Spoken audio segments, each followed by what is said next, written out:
कृष्ण हरे हरे राम कृष्ण हरे राम कृष्ण हरे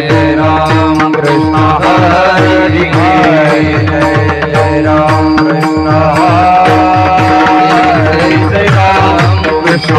हरे हरे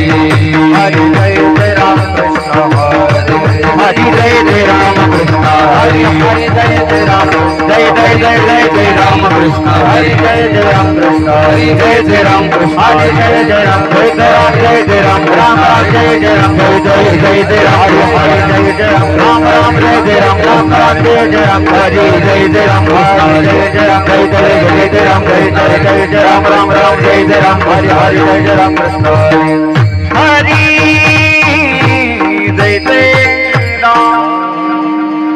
रूप पाहता लोचनी सुख जाने वो साजनी सुख जाने वो साजनी सुख जाने वो साजनी और पाहता लोचनी सुख जाने वो साजनी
हरि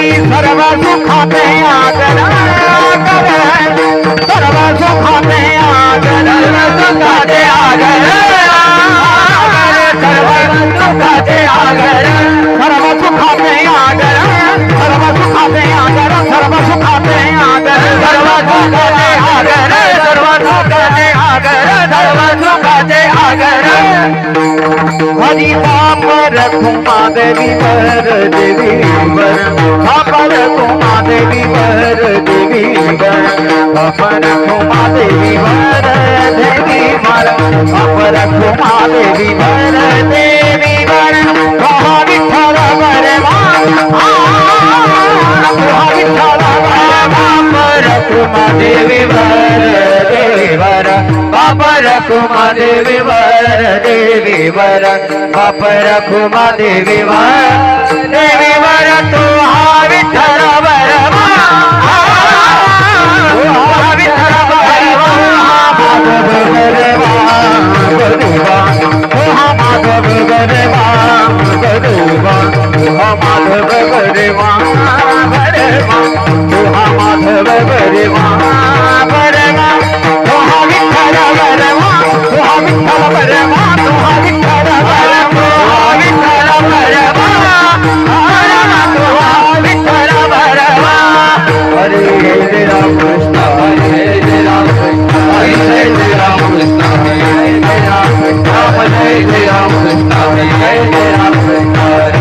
राम कृष्ण हरि जय जय राम कृष्ण हरि जय जय राम कृष्ण हरि राम कृष्ण हरि जय जय राम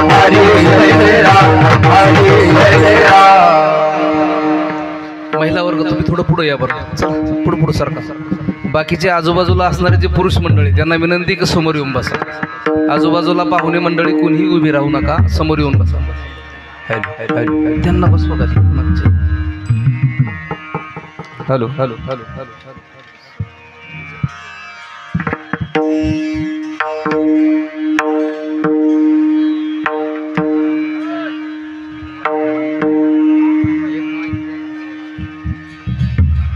या समोर या, समोर या, पाठीमागचे मंडळी.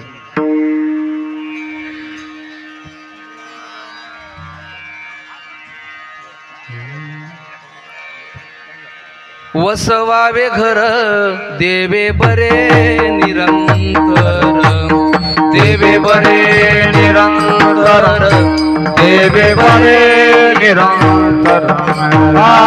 वसवावे घर देवे बरे निरंतर, देवे बरे निरंतर, देवे बरे निरंतर. वसवावे घर देवे बरे निरंतर, देवे बरे निरंतर, देवे बरे निरंतर. वसवावे घर देवे बरे निरंतर, देवे बरे निरंतर, देवे बरे निरंतर. दासणी सजणी घडी भोजनी कमणी, घडी भोजनी कमणी, घडी भोजन कमणी. दासणी सजनी घडी भोजनी कमणी, घडी भोजनी गमनी, घडी भोजनी गमनी. संकल्प विकल्प मावळुनी पुण्य पाप, मावळुनी पुण्य पाप, मावळुनी पुण्य पाप. संकल्प विकल्प मावळुनी पुण्य पाप, मावळुनी पुण्य पाप, मावळुनी पुण्य पाप. संगासनी सजनी घडी भोजनी गमनी, घडी भोजनी गमनी, घडी भोजनी. संगासनी सजनी घडी भोजनी गमनी, घडी भोजनी गमनी, घडी भोजनी गमनी. तुका म्हणे काळ अवघा गोविंद सुकाळ, अवघा गोविंद सुकाळ, अवघा गोविंद सुकाळ. तुका म्हणे काळ अवघा गोविंद सुकाळ, अवघा गोविंद सुकाळ, अवघा गोविंद सुकाळ. संगा आसनी सजनी घडी भोजनी कमनी, घडी भोजनी कमनी, घडी भोजनी कमनी. संगा आसनी सजनी घडी भोजनी कमनी, घडी भोजनी आसनी सजनी घडी भोजनी कमनी. कुमार कुमारी, कुमार कुमारी, कुमार कुमारी, कुमार कुमारी, कुमार कुमारी,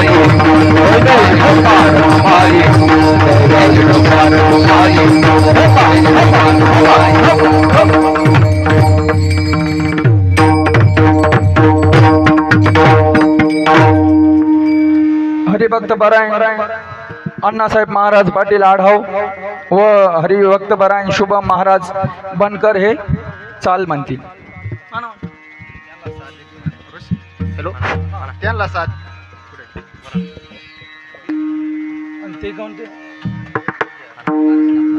त्यांना साथ देतील ऋषिकेश महाराज कराळे शिरेगावकर व पारस महाराज हे दोघं साथ देतील. हॅलो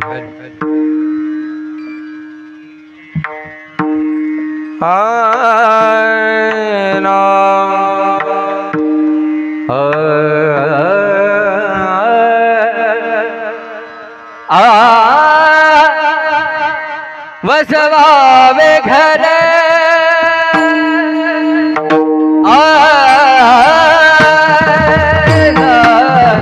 वसवावे घर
बसवावे बसवावे घर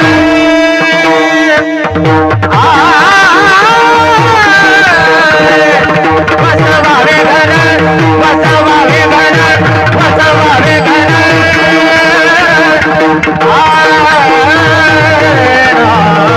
वसवावे घर वसवावे घर वसवावे वसवावे वसवावे घर वसवावे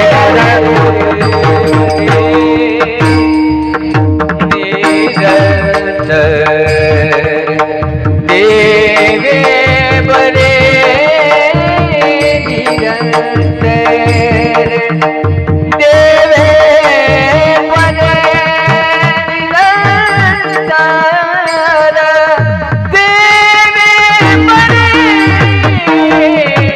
निरंतर संग जनिया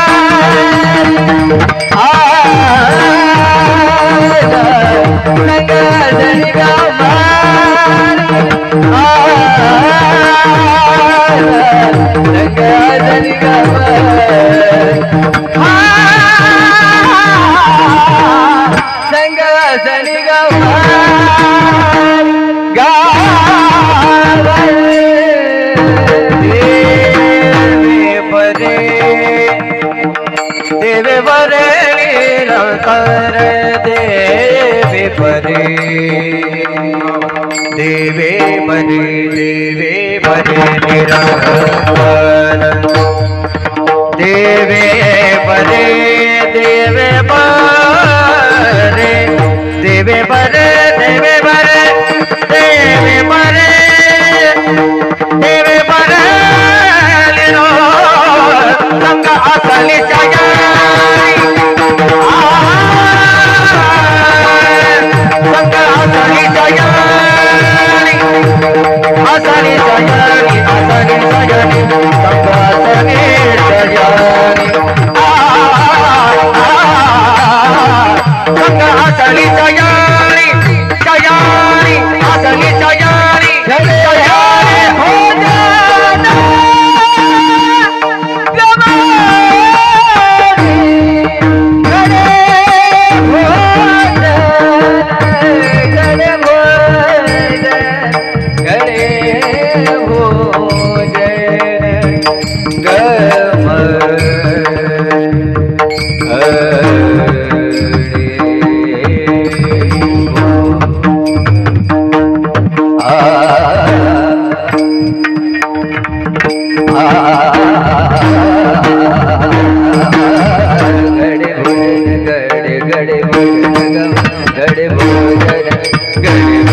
गम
गमने गड़े भोजन गमने गड़े भोजन गड़े भोजन गड़े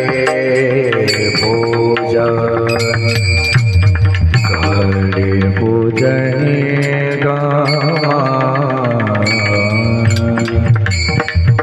गड़े भोजन गमने गमने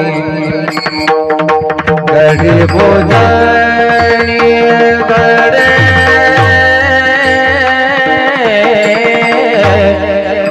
गड़े भोजन भोजन गमनी गमनी गड़े भोजन गमनी गड़े भोजन गमनी गड़े भोजन गड़े भोजन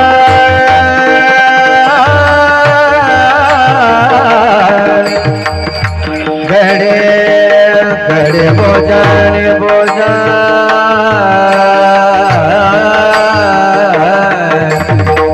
गड़े भोजन गड़े भोजन गमनी भोजन गमनी भोजन गमनी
गड़े भोजन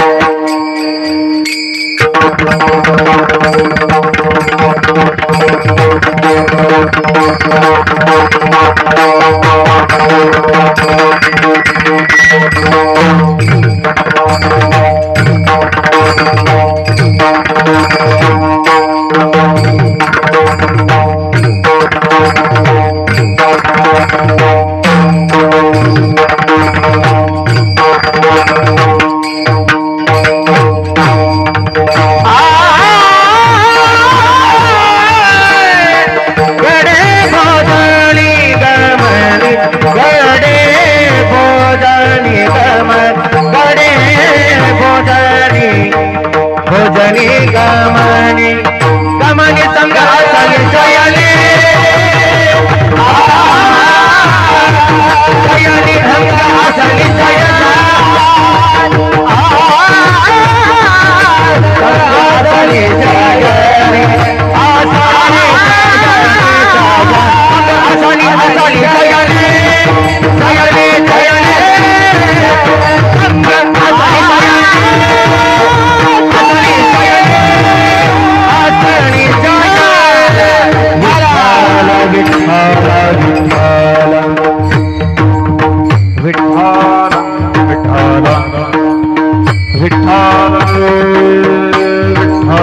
विठ्ठल विठ्ठल विठ्ठल विठ्ठल विठ्ठल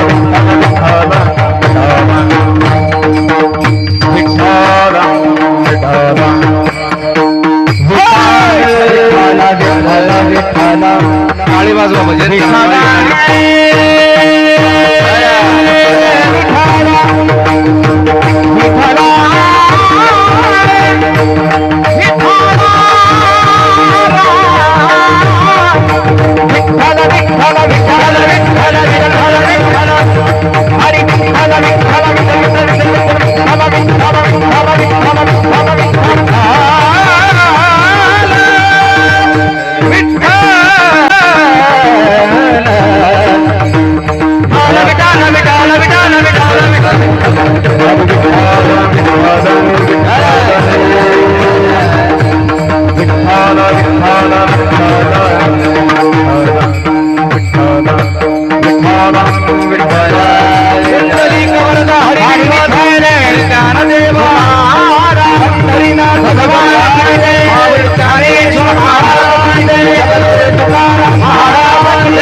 वसवावे घर देवे बरे निरंतर संगासनी शयनी घडे भोजन गमनी संकल्प विकल्प मावळुनी पुण्य पाप संगासनी शयनी घडे भोजन गमनी तुका म्हणे काळ अभगा गोविंद सुकाळ संगासनी शयनी घडे भोजन गमनी विठ्ठल विठ्ठल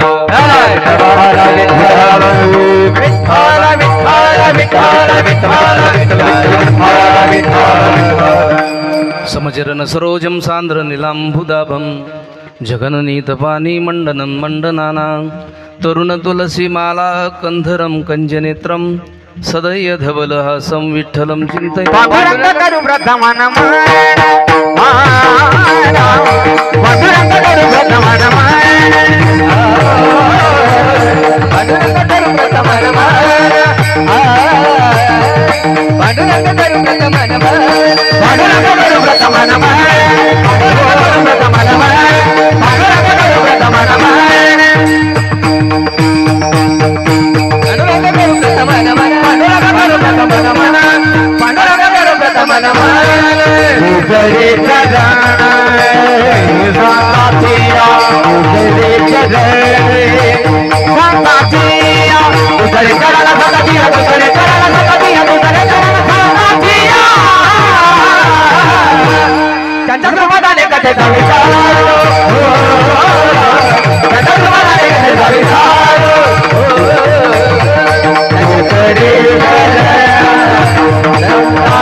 कलावत्नी जीवोधरार्धावतारं कलाकांक तेजोधिकामोधिवक्त्रं खलानिश्यवादापनोदार दक्षं समाधिस्थमूर्तिं भजे ज्ञानदेवं नमो सद्गुरु तुकया ज्ञानदीपा नमो सद्गुरु सच्चिदानंदरूपा नमो सद्गुरु भक्त कल्याण मूर्ती नमो सद्गुरु भास्करा पूर्ण कीर्ती गंगा विशुद्धं नितपादस्पर्शं सरोवेष्टितं चुम्बितं पुण्यस्थानं सराले स्थितं तं समाधिस्थमूर्तिं नमामि गंगागिरियोगिराजं तपोज्ञान वैराग्य भक्ति स्वरूपं सदा अलंकृतं साधु संन्यासयोगं मुखे यस्य वेदांत शास्त्रार्थ नितिनं नमो नारायणगिरी परब्रह्मस्वरूपं नमो ज्ञानेश्वरा निवृत्ती उदारा सोपान देवा मुक्ताबाई नमो त्रिभुवन पावनी आद्यत्रय जननी देवाची ये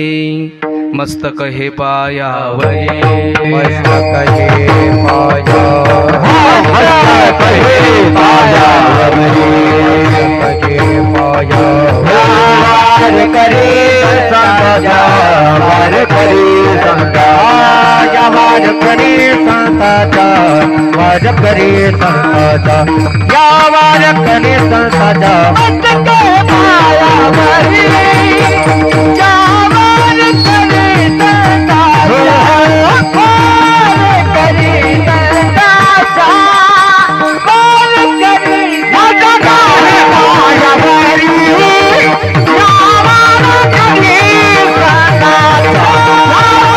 करे संता वार करे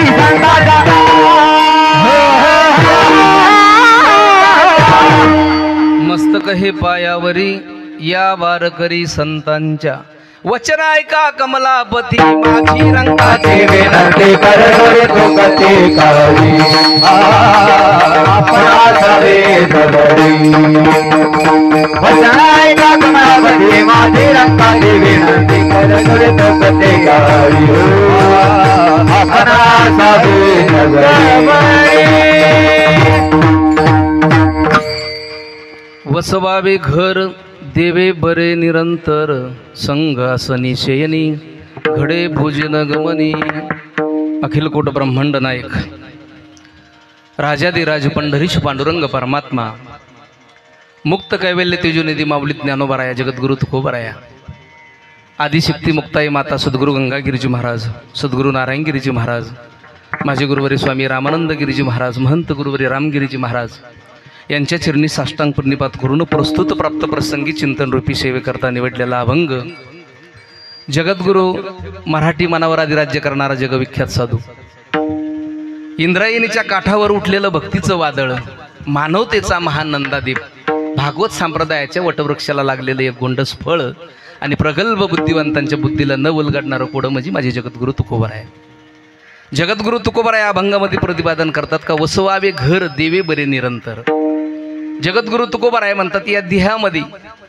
आम्ही ज्या भगवंताचं नामस्मरण केलं पाहिजे जसं या देहामध्ये भगवंताचं चिंतन भगवंताचं नामस्मरण करतोय ना जसं आज या परिवाराने ही वास्तू उभी केली ना हे जे घर उभं केलंय ना ह्या घरामध्ये नित्य आम्ही भगवंताचं चिंतन नित्य आम्ही भगवंताचं नामस्मरण केलं पाहिजे वसवावे घर देवे बरे निरंतर निरंतर म्हणजे कायम त्या जगाच्या मालकाचं चिंतन भगवंताचं भजन त्या घरामध्ये आम्ही केलं पाहिजे कारण त्या घरामध्ये नित्य म्हणजे कायम भगवंताचं नामस्मरण संग आसनी शयनी घडे भोजन गमनी आसनी म्हणजे बसतानी शयनी म्हणजे झोपतानी भोजन करताना सुद्धा अखंड त्या भगवंताचं नामस्मरण आम्ही या घरामध्ये केलं पाहिजे आणि अखंड जर घरात भगवंताचं चिंतन भगवंताचं नामस्मरण जर आम्ही केलं ना मग संकल्प विकल्प मावळणी पुण्य पाप मग घरामधील दोष असेल आमच्यामधील सगळे दोष असेल ह्या देहानी सुद्धा भगवंताचं जर चिंतन केलं ना तर आमच्यामधले सगळे दोष निघून जातात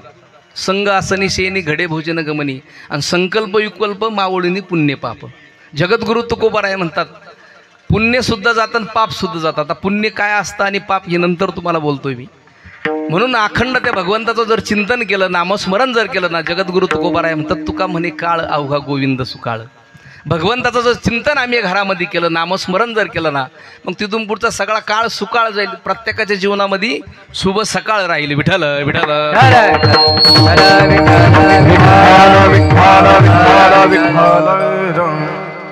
श्री क्षेत्र काटे पिंपळगाव या ठिकाणी राऊत पाटील वस्तीवर ज्या निमित्ताने आपण सर्वच उपस्थित झालो आहोत ते निमित्त म्हणजे या राऊत पाटील परिवाराने सुंदर अशी वास्तू उभी केली त्या वास्तूचं नाव म्हणजे मातोश्री निवास नावही खूप सुंदर दिलं आहे मातोश्री निवास ही वास्तू उभी केली, त्या वास्तूचं सुद्धा वास्तुशांती असेल, नवचंडी असेल, सगळा विधी पार पडला आहे. आणि त्यानंतर आज या कार्यक्रमाच्या निमित्ताने आपण सर्वच आपतिष्ठ सगळे सूर्य या ठिकाणी उपस्थित झालो आहोत. त्यामधील ज्यांनी सुंदर अशी वास्तू उभी केली ते असे असणारे श्री कैलास उत्तम पाटील राऊत, त्याच्यानंतर संपूर्ण त्यांचा परिवार, दोन्ही मुलं असतील, आमचे विलासभाऊ असेल, आमचे बाळासाहेब असतील, त्याच्यानंतर त्यांचे बंधू असणारे रमेश उत्तम पाटील राऊत असतील, मोहन उत्तम पाटील राऊत असेल, गणेश रमेश पाटील राऊत, त्याच्यानंतर चिरंजीव प्रसाद मोहन राऊत, हा संपूर्ण परिवार. सुंदर असं वास्तूचं आयोजन, सुंदर असं वास्तू उभारली त्यांनी, कारण सुंदर वास्तू आहे म्हणून आज या ठिकाणी आपण सर्वच उपस्थित झालो आहोत. त्यामधील विशेष म्हणजे आज माझं परम भाग्य म्हणावं लागेल का महाराष्ट्रामधले नामवंत गायनाचार्य असतील, नामवंत मृदंगाचार्य असतील, या कार्यक्रमकरता उपस्थित राहिलेत, नेहमी माझ्याबरोबर असणारे, आणि ज्यांनी यूट्यूबच्या माध्यमातून संपूर्ण महाराष्ट्राला गवसणी घातली. यूट्यूबला जर आपण सर्च केलं, ही माणसं सापडत नाही हा सहजासहजी, थेट संगमनेरवरून इथं आले ते, कारण त्यांना सापडणं म्हणजे आपलं भाग्य म्हणावं लागेल नाही का. म्हणून आज महाराष्ट्रातील एक नामवंत गायनाचार्य असणारे शुभमजी महाराज बनकर सुद्धा उपस्थित आहेत, त्यांनासुद्धा धन्यवाद देतो. दुसरेच असे असणारे, कारण उत्कृष्ट कीर्तनकारसुद्धा आहेत आणि उत्कृष्ट गायनाचार्यसुद्धा आहेत. ही जोडी फेमस आहे महाराष्ट्रामधली, नवनाथजी महाराज गीते आणि शुभमजी महाराज बनकर, दोघांनाही धन्यवाद देतो. त्याचप्रमाणे ज्यांनी सुंदर चाल गायली, अण्णा महाराज आढाव, बाबांनासुद्धा धन्यवाद देतो, तेही आज उपस्थित राहिलेत. त्याच्यानंतर अशोकजी महाराज आहेर असतील, व्यवहारे, अशोकजी महाराज व्यवहारे आहेत. त्याच्यानंतर मृदंगावरती साथ करतात आपल्या परिसराचा वैभव, कारण ऋषीदादाला बघितलं की मला भारतांना पठाड्यांची ध्यान येतं आहे, कारण वाजवणं उत्कृष्ट आहे, जीव तोडून वाजवतात, म्हणून ऋषीदादाला खऱ्या अर्थाने मी धन्यवाद देतो. मृदंगावरती इकडं पारस महाराज नेटके असतील, त्यांनाही धन्यवाद देतो. त्याचप्रमाणे आता सर्वच आपल्या गावातील सतीश महाराज चव्हाण असतील, त्याच्यानंतर भरत महाराज उभे असतील. आता सर्व भजनी मंडळ, गावातील सर्वच भजनी मंडळ असतील, ज्येष्ठ श्रेष्ठ मंडळी, समोर बसणारे सर्वच गावातील प्रतिष्ठित मंडळी समोर बसलेले, आमचे नवनाथ मामा जगताप असतील, त्याच्यानंतर अशोक मामा जगताप आहेत, आता सर्वच माझ्याबरोबर राहिले मयूरदादा कोले आहेत, आता सगळेच, बद्री नाना गेले का आहे का, बद्री नानासुद्धा उपस्थित आहेत, नानांनाही धन्यवाद देतो. संपूर्ण आमचे सतीश भाऊ असतील सगळेच, आणि ज्यांची गोड साऊंड सिस्टीम आहे, कारण साऊंड क्षेत्रामध्ये ज्यांनी महाराष्ट्रभर स्वतःचं नाव पोचवलं आहे, शून्यातून ज्यांनी विश्व निर्माण करणं असे असणारे आमचे मित्र तुषारदादा मोरे आणि शिवाजी भाऊ पडवळ, दोघांनाही धन्यवाद देतोय, तेही या ठिकाणी उपस्थित आहेत. समोर आपण जे शूटिंग करतायत आमचे दत्ता भाऊ मातोश्री चॅनल, त्यांनाही खऱ्या अर्थाने मी धन्यवाद देतो. आणि बाकीचं न लांबवतं माझ्या कीर्तन शिवेकडे वळतोय. विठ्ठल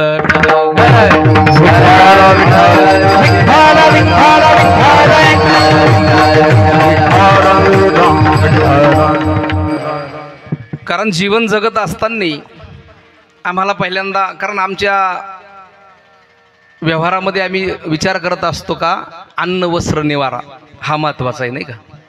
अन्न वस्त्र निवारा हा महत्त्वाचा आहे, कारण त्याला एक मला वाटतं जोड द्यावा लागणार आहे आमच्या मोबाईलचा नाही का. आता जेवढं अन्न आणि वस्त्र आणि निवारा महत्त्वाचं आहे ना, तेवढाच मोबाईलसुद्धा महत्त्वाचा झाला आहे आज जगामध्ये. कारण काही काही बाजारांना संध्याकाळी मोबाईल हातात घेतल्याशिवाय झोप येत नाही महाराज, झोप लागत नाही. मोबाईल म्हणजे ते एक औषधच होऊन गेलं ते झोपीवरचं. म्हणून अन्न आणि वस्त्र आणि निवारा या तीन गोष्टी जीवन जगायला महत्त्वाच्या असतात. मग अन्न आम्हाला जर जास्त जर झालं ना, भोजन जादा जर केलं तर तरीसुद्धा माणसाला ॲसिडिटी होऊन पोटाचे विकार होतात, आणि भोजन अन्न नसलं बी तर माणूस मरतोय. पण मग ते अन्न भोजन करत असताना ते किती केलं पाहिजे तेही महत्त्वाचं आहे. जगद्गुरु तुकोबराय म्हणतात ना, अल्पहार विहार, युक्ताहार विहार, युक्ताहार विहार. तो आहार सेवन करत असताना जास्त झाला तरी त्रास होतो, आणि कमी झाला तरी सुद्धा त्रास होतोच ना. म्हणून तो आहार सुद्धा जास्त झाला नाही पाहिजे. पण अन्न सेवन करत असताना शास्त्राचा नेम आहे का आपण ते कोणाकडे भोजन केलं पाहिजे ते सुद्धा महत्त्वाचं आहे ना. कोणाचं अन्न खाल्लं पाहिजे ते सुद्धा खूप महत्त्वाचं आहे ना. आम्ही जर कुठेही ते भोजन केलं, कुठलंही अन्न खाल्लं तर आमच्या बुद्धीमध्ये फरक पडत असतो. आमच्या मातावर्गांना नेहमी विनंती करत असतो का सकाळी आम्ही जो भोजन, सकाळी जो स्वयंपाक तयार करतो ना, तो स्वयंपाक करत असताना पहिल्यांदा आम्ही भगवंताचं नामस्मरण घेऊन स्वयंपाक केला पाहिजे. जर आम्ही नामस्मरण घेऊन जर स्वयंपाक केला ते अन्न नाही तयार होत, तो प्रसाद तयार होतो आणि तो झालेला प्रसाद आमची बुद्धी भ्रष्ट होऊ देत नाही. एवढी ताकद आहे त्या नामस्मरणामध्ये. म्हणून आम्ही सप्ताहाचा प्रसाद असेल, कुठलाही प्रसाद असेल, आपण का सेवन करतो?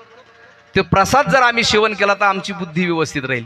म्हणून सकाळी सकाळी उठल्यावरती स्वयंपाक बनवत असताना पहिल्यांदा आम्ही नामस्मरण घेऊनच स्वयंपाक बनवला पाहिजे, तरच तो प्रसाद तयार होत असतो. विठ्ठल विठ्ठल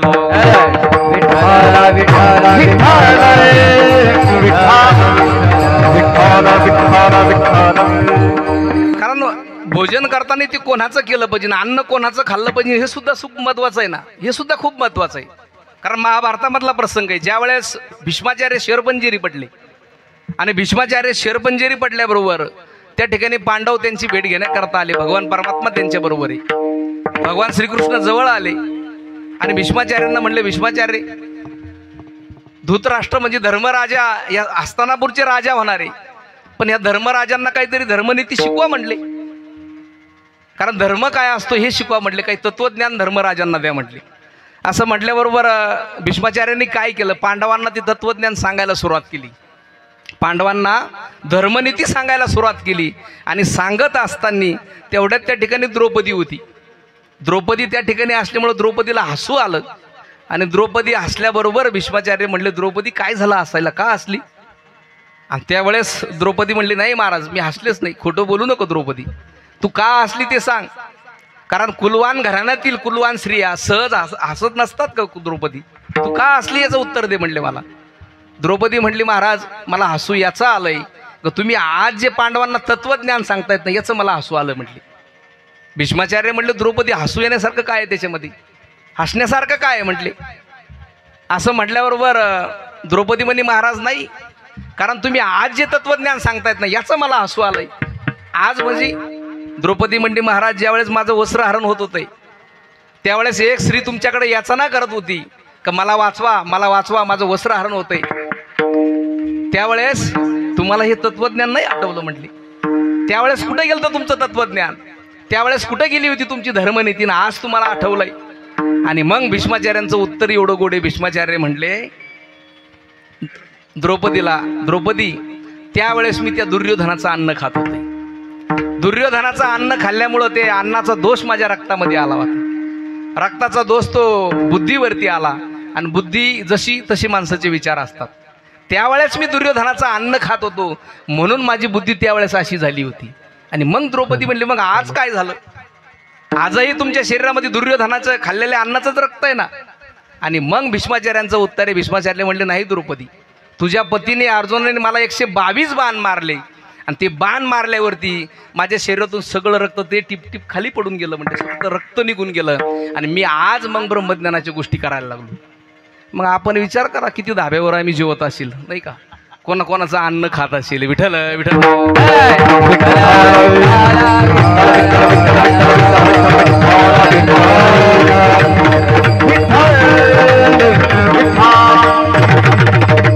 जीवनामध्ये अन्न सुद्धा महत्वाचं आहे. कोणाचं आम्ही अन्न खाल्लं पाहिजे हे सुद्धा महत्वाचं आहे. म्हणून काही साधू महात्मे जुन्या काळामध्ये बघा कोणाच्या तिथं भोजन करत नव्हते. सद्गुरू नारायणगिरीजी महाराज भोजन करायला कोणाच्या घरी जात नव्हते. जे वारकरी घर असेल, नेहमी ज्या घरामध्ये जाणं येणं होतं ना महाराजांचं, त्याच ठिकाणी महाराज भोजन करायचे. महाराज कुठंही भोजनाला जात नव्हते. म्हणून आम्ही अन्न कोणाचं खाल्लं पाहिजे हे सुद्धा महत्वाचं आहे. आणि त्यानंतर वस्त्र, आम्ही जे वस्त्र परिधान करतोय ना, कारण हे लज्जा रक्षणा करता, शरीराच्या सुरक्षा करता आम्ही वस्त्र असतंय, ते वस्त्रसुद्धा आम्ही पांढरे शुभ्र वस्त्र परिधान केले पाहिजे.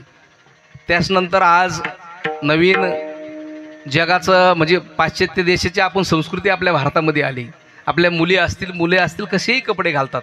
कारण जुन्या लोकांचं आम्ही भान ठेवलं पाहिजे. जुनी आमची संस्कृती होती, हिचं आम्ही आज भान ठेवायला पाहिजे ना. जुने लोक एवढे होते का, एवढी संस्कृती सुंदर होती आपली. आज आम्ही बघतोय मुली काही आम्हाला बघवत नाही असे कपडे घातले जातात. म्हणून ते वस्त्र सुद्धा कसं परिधान केलं पाहिजे हे सुद्धा महत्वाचं आहे. विठ्ठल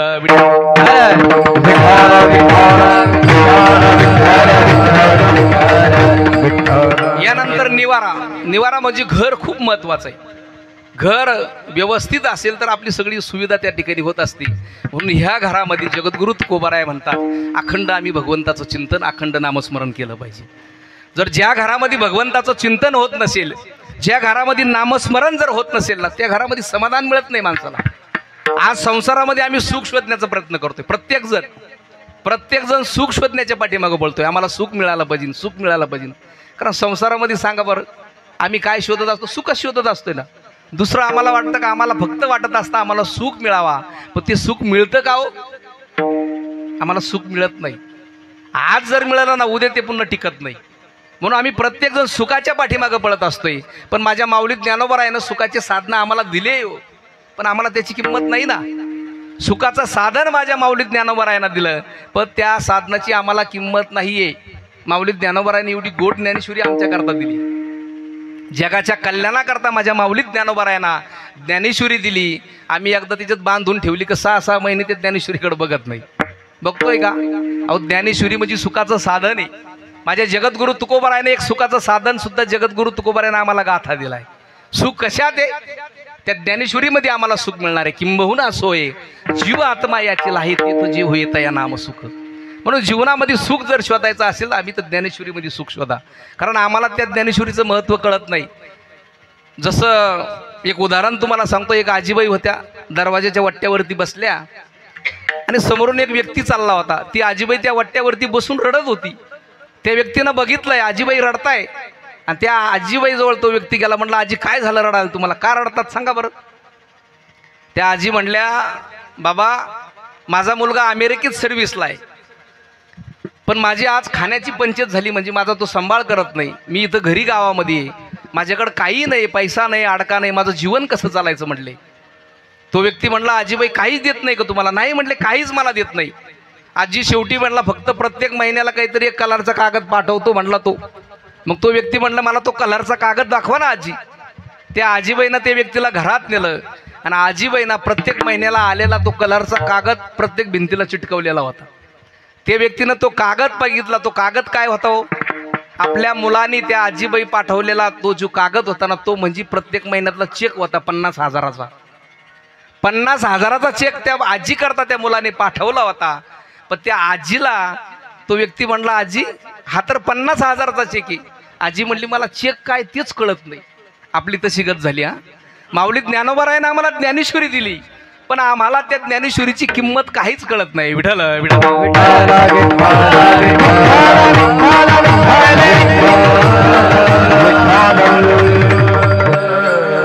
म्हणून आम्ही सुख शोधत असतोय. तुम्हाला सुख मिळेल का हो? पैशाच्या पाठीमागं पळून आम्हाला सुख जीवनामध्ये मिळणार नाही, कधीच मिळू शकत नाही. पण आम्हाला त्या सर्व सुखाची आशा जन्म गेला, जनायत मुक्ती यज्ञ नाही गेला, हिंडता विचारची न पावला, माया विकीयेला जीव माझा. सर्व सुखाची आशा जन्म गेला, जनायत मुक्ती यज्ञ नाही गेला, हिंडता विचारची न पावला, माया विकीयेला जीव.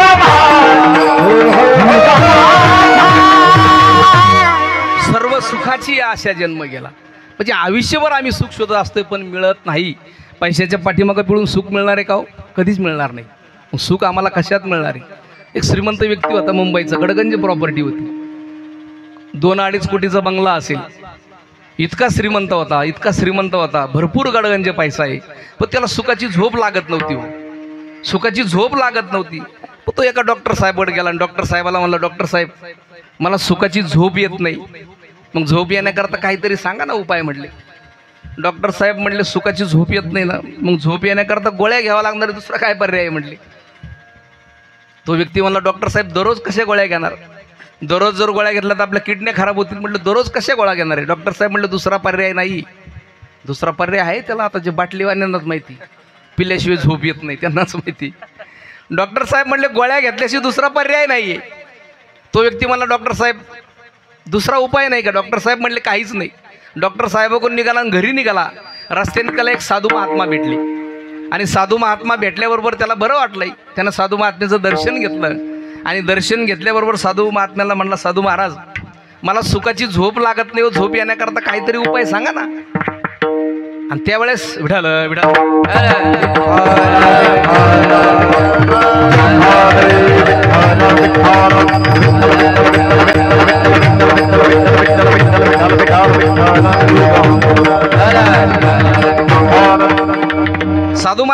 व्यक्ती म्हणला साधू महाराज मला सुखाची झोप लागत नाही, झोप लागण्याकरता काहीतरी सांगा ना उपाय.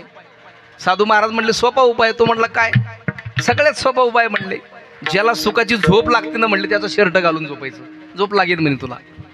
याला तो म्हटलं सोपा उपाय, ज्याला सुखाची झोप लागते त्याचा शर्ट घालून जर आपण झोपलो तर आपल्याला सुखाची झोप लागन. तो म्हटलं चांगली गोष्ट आहे का? म्हटलं काहीच टेन्शन नाही. त्याने विचार केला का डॉक्टर साहेबाला सुखाची झोप लागत असं म्हणे, आपण डॉक्टर साहेबाकडे जाऊ. पुन्हा डॉक्टर साहेबाकडे गेला आणि डॉक्टर साहेबाला म्हणला डॉक्टर साहेब तुमचा एक शर्ट द्या म्हणले मला. डॉक्टर साहेब म्हणले कशा करता? तो म्हणे नाही, मला एका साधूनं सांगितलं ज्याला सुखाची झोप लागते ना त्याचा शर्ट घालून झोपायचे म्हटले म्हणजे सुखाची झोप लागते म्हणे. डॉक्टर साहेब म्हणले तुला कोण म्हटलं मला सुखाची झोप लागते? तो म्हणे तुम्हालाही झोप येत नाही का? अरे डॉक्टर म्हणे 6 महिने झाले तशी मलाही झोप येत नाही ना. तो म्हणे तुम्हाला काय झालं नाही झोप यायला? कसं काय येईल म्हणले? 1 कोटीचं हॉस्पिटल बांधून ठेवलंय नाही का, प्रत्येक महिन्याला त्याचा हप्ता असतोय. मग पेशंट आले म्हणजे गरज नसताना सलाईन लावा लागतंय नाही का, गरज नसताना सिझेरिंग करावी लागते, कारण तो झोप कसा येऊन देईल हो. आणि तिनं जो कमवतो ना त्याला झोप नाही येऊ देत जगाचा मालक. डॉक्टर साहेब म्हणले मला सुद्धा झोप येत नाही ना. सगळे डॉक्टर असे असं नका म्हणू बरं का, याच्यातील जवळजवळ 90% डॉक्टर चांगले, पण 10% मात्र विचित्र लोक आहे. म्हणून तो म्हणला डॉक्टर म्हणला मला सुद्धा झोप येत नाही. तो व्यक्ती म्हणला असं करा डॉक्टर साहेब माझ्याबरोबर चला तुम्ही, आपण ज्याला सुखाची झोप येते त्याला शोधू. असं करता करता नंतर एका इंजिनियरकडे गेले. इंजिनियरला म्हणले तुमचे 2 शर्ट द्या आम्हाला दोघांना घालण्याकरता. तो इंजिनियर म्हणे अहो मला सुद्धा तरी कुठं झोप येते, मला सुद्धा सुखाची झोप लागत नाही. असं करता करता ते 5-6 जणांकडे गेले. असं करता 10 जणांकडे गेले, पण कोणाही सुखाची झोप येत नव्हती. आणि ते 10ची 10 लोक ज्याला सुखाची झोप लागते ना त्याला शोधायला निघाले. एका खेड्यामध्ये जात असताना रस्त्याच्या कडाला एक शेतकऱ्याने आंब्याच्या झाडाखाली आपलं आऊत सोडलेलं होतं. आणि आऊत सोडल्याबरोबर त्या शेतकऱ्याने काय केलं होतं, बायकोने 2 बाजरीचे भाकरी दिलेले होते, मिरची होती, चटणी होती, लोणचं होतं. आऊत हाकून थकला आणि 2 भाकरी दाबून आणल्या त्या आऊतकऱ्याने आणि निवांत त्या आंब्याच्या झाडाखाली झोपी गेला होता. ते बी उघडा बंब होऊन झोपला होता. रस्त्याने जात असणारे या 10 जणांनी बघितलं त्या शेतकऱ्याला आणि त्यांनी बघितल्यावर ते म्हणलं अरे झोप येणारा सापडला कडे म्हणले आपल्याला. यांनी गाड्या रस्त्यावरती उभे केल्या आणि त्याच्याकडे पळतच सुटले, त्याच्यापर्यंत गेले. त्याला झोपेतून बळजबरी उठवलं. तो म्हणलं अरे मला कशा करता उठवतात? ते म्हणले उठ उठ उठ. बळजबरी त्याला उठवलं त्यांनी आणि उठवल्याबरोबर तो उठला आणि त्याला म्हटलं का रे तुला दिवसा झोपल्यावरती रात्री झोप येते का? तो म्हणे मग येते ना, कारण आत्ताही आऊत हाकलंय, 2 भाकरी बाजरीच्या दाबून आणल्या, संध्याकाळी पुन्हा आऊत सोडायचं, घरी गेल्यावरती बैलाला चारा टाकायचा आणि संध्याकाळी पत्नीनं गरम गरम केलेला स्वयंपाक असतो, मंदिरामध्ये जायचं, दर्शन घेऊन यायचं भगवंताचं आणि आल्याबरोबर गरम गरम 2 भाकरी दाबून आणायचं, निवांत झोपायचे. म्हटलं डायरेक्ट सकाळीच उठायचं. तो म्हणला आपलं असंच आहे. हे त्याला म्हणले एक काम करणार आहे काय? हे त्याला म्हणले तुझे 10 शर्ट आम्हाला घालायला दे ना, तुझे 10 शर्ट आम्हाला 10 जणाला घालायला दे, म्हणजे आम्हालाही सुखाची झोप लागेल. तो म्हणे वेडे झाले का रे, काल नांगराला गुतून शर्ट फाटलाय, अजून माझ्या अंगात शर्ट नाही म्हणले.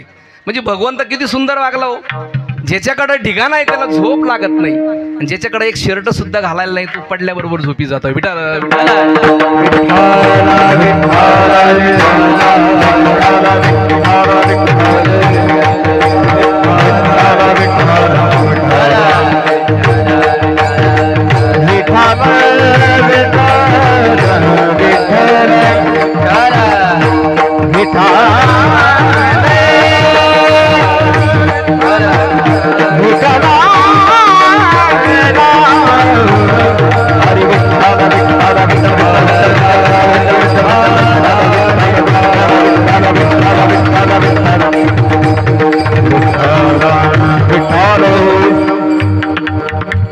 आत्ताच या ठिकाणी आपल्या तालुक्याचे आमदार असणारे बोरणारे सरांचे छोटे बंधू आमचे संजू मामा बोरणारे, तसे सर बिन मामाही आमचे मामाच लागतात बरं का. तुम्ही म्हणून मामा का म्हटले, कारण संजू मामा म्हणजे आमचे मामा आहे, आम्ही त्यांचे भाचे. म्हणून संजू मामासुद्धा या परिवाराला भेट देण्याकरता या ठिकाणी आले. त्यांनाही खऱ्या अर्थाने धन्यवाद देतो. त्यांच्याबरोबर असणारे सर्वच त्यांचे साथीदार त्यांनाही धन्यवाद देतोय. विठ्ठल विठ्ठल.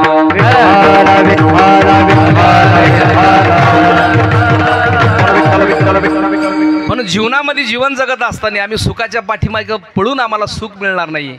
आम्ही माऊली ज्ञानेश्वर महाराजांचे ज्ञानेश्वरीचं जर वाचन केलं, जगद्गुरु तुकोबारायचं जर वाचन गाथ्याचं जर आम्ही जीवनामध्ये वाचन केलं ना, आम्हाला सुख नक्की मिळणार आहे. विठ्ठल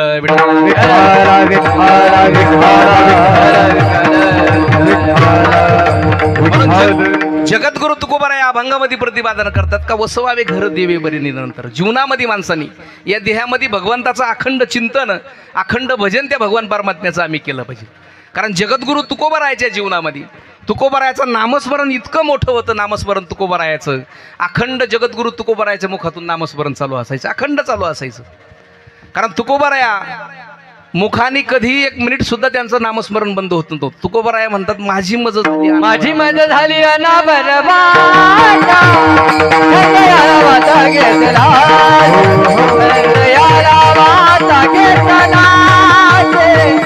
याला वाता घेतला माझी मज झाली अना बरबादा याला वाता घेतला घेतला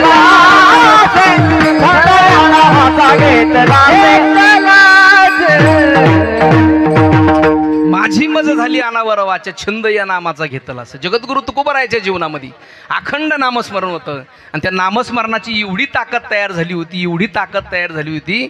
आम्ही सहज बोलून जातो जगद्गुरु तुकोबारायला संसारामधलं काही जमलंच नाही. आम्ही म्हणतो ना कधी कधी तुकोबारायला संसार करता आला नाही. तुकोबारायाच्या मुलांना व्यवस्थित अन्नधान्य सुद्धा खायला नव्हतं. उपासमार त्या मुलांची होत होती. तुकोबारायला संसारामधलं काहीच जमलं नाही. पण आमच्या दृष्टीनं ते दिसणारं नव्हतं. तुकोबारायाने जे साध्य केलं होतं ना ते आमच्या दृष्टीनं दिसणारं नव्हते. कारण तुकोबारायाचे 14 टाळकऱ्यापैकी एक टाळकरी म्हणला जगद्गुरु तुकोबाराय मला तीर्थयात्रेला जायचं. तो टाळकरी तीर्थयात्रेला निघाला आणि निघाल्याबरोबर तुकोबारायला म्हटलं मला काहीतरी पैशाची व्यवस्था करा. जगद्गुरु तुकोबाराय म्हणले काय हरकत नाही, तुला तीर्थयात्रेला जायचं ना, तुझ्या पैशाची व्यवस्था मी करतोय. पण तुकोबाराय आपल्या संसारामध्ये कधी जिजाई साहेबाला म्हटले नव्हते बरं का जिजा तुझ्या संसारामध्ये मीठ नाही की मिरची नाही. तुकोबाराय म्हणजे तुझा संसार आणि तू याच्यातलं मला काहीच सांगू नको. पण ह्या टाळकऱ्याला मात्र तुकोबाराय म्हणलं तुला पैशाची व्यवस्था करतो. त्या टाळकऱ्यानं वळकुटी घेतली आणि तुकोबारायाच्या घरी आला. आणि घरी आल्याबरोबर त्या टाळकऱ्याने घरी आल्याबरोबर तुकोबारायने काय केलं, जमिनीवर पडलेला एक खडा होता, तो खडा उचलला आणि आपल्या हातामध्ये जगद्गुरु तुकोबारायने तो खडा घेतला. खडा घेतल्याबरोबर त्या खड्याचं रूपांतर झालं, सोन्याचं नाणं तयार झालं, सोन्याचं होन तयार झाला. आणि तो सोन्याचा होन जगद्गुरु तुकोबारायने त्या टाळकऱ्याच्या हातामध्ये ठेवला. हातामध्ये ठेवल्याबरोबर त्या टाळकऱ्याला म्हणले हे सोन्याचं नाणं मोड आणि याच्यामध्ये तुझी तीर्थयात्रा कर. मला हे सांगा, जगद्गुरु तुकोबाराय जर मातीला हात लावल्याबरोबर, खड्याला हात लावल्याबरोबर ते सोनं तयार करू शकत होते, मग तुकोबारायच्या समोर पुढे हरवले व अदानी अंबानी नाही का, जो रावण ज्याची 7 कोटी घरं सोन्याचे आहे रावण, तुकोबारायाने जर ठरवलं असतं ना, तुकोबारायाने अख्खं देवगाव सोन्याचं केलं असतं ना. लंका नुसती सोन्याची होती पण तुकोबारायाने सगळा देश सोन्याचा करून ठेवला असताय. तुकोबाराय म्हणजे एक परीस होते. तुकोबारायाने ज्या वस्तूला हात लावण ना ते सोनं करण्याची जगद्गुरु तुकोबारायाची ताकद होती. पण ती ताकद माझ्या जगद्गुरु तुकोबारायांनी संसारामध्ये कधीच वापरली नाही. वापरली का नाही. ही ताकद कशामुळे निर्माण झाली होती हो, ती ताकद निर्माण झाली होती का त्या नामस्मरणामुळे ताकद तयार झाली होती. विठ्ठल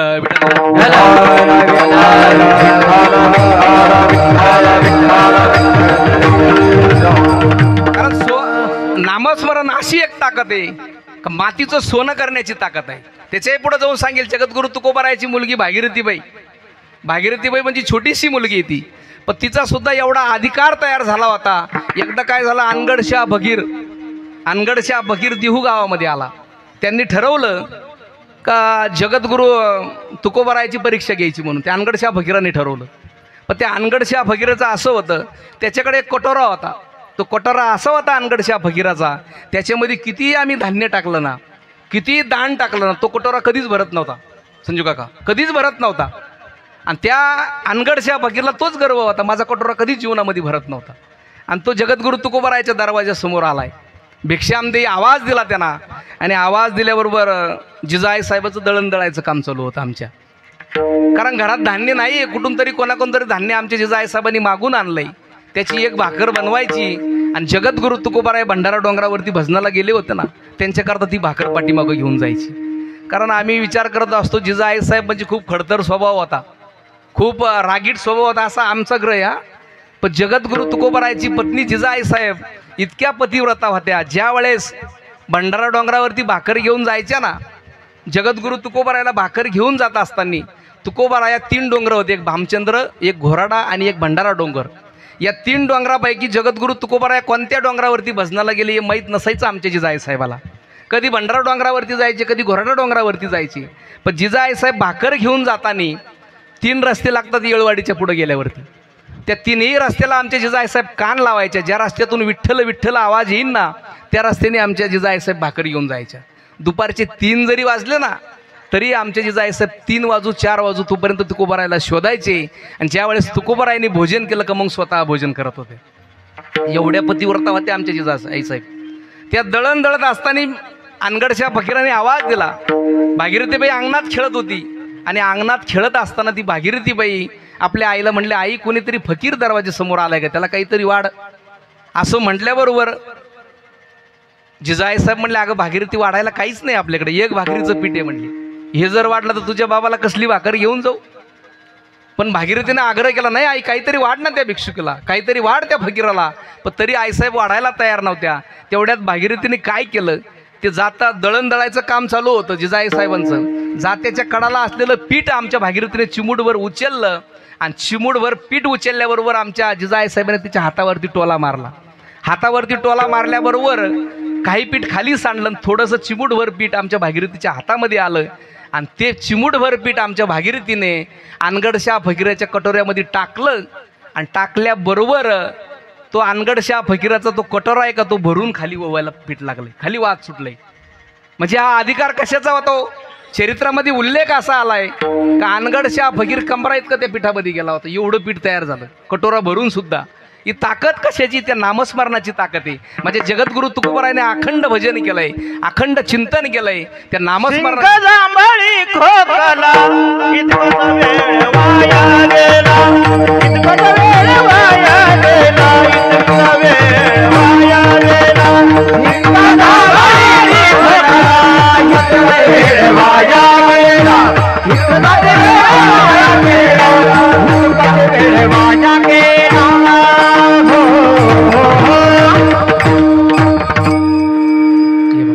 या ठिकाणी आत्ताच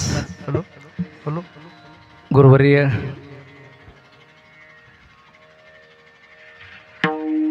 समोर बस समोर बस. हा समोर विठाल विठाल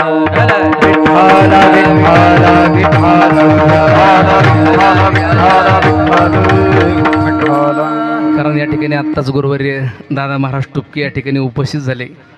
कारण माझं परम भाग्य म्हणावं लागेल बरं का बाबा पहिल्यांदा माझ्या कीर्तनामध्ये. कारण बाबांनी आत्ताच गेली 15 दिवस झाले त्यावेळेस एक उत्कृष्ट असा मोठा सामुदायिक विवाह सोहळ्याचा कार्यक्रम केला. एवढं सोपं नाही ते. कारण आमच्या 2 तालुक्यामध्ये कोपरगाव असेल, वैजापूर असेल, श्रीरामपूर असेल, या तालुक्यामधून बरेचसे लोक त्या कार्यक्रमाकरता उपस्थित झाले होते. जवळपास 10-15 लाख रुपये तो खर्च आला असेल बाबा, एवढा मोठा कार्यक्रम बाबांनी. कारण गोरगरिबांचे मुलांचे लग्न व्हावा, तो खर्च टळावा म्हणून बाबांनी खऱ्या अर्थाने मोठा तो उत्सव साजरा केला आहे. गोरगरिबांना काहीतरी हातभार जीवनामध्ये लागावा. तो विवाह सोहळा करत असताना बाबांनी सगळा संसार त्यांना दिला आहे बरं का. प्रत्येक संसारामध्ये जे लागणारी वस्तू होती का ती सुद्धा बाबांनी त्या परिवाराला सगळ्यांना त्या जोडप्यांना दिली. संसारामधली सगळी वस्तू काय लागेल ते. म्हणून बाबांकरता एकदा टाळ्या वाजवा.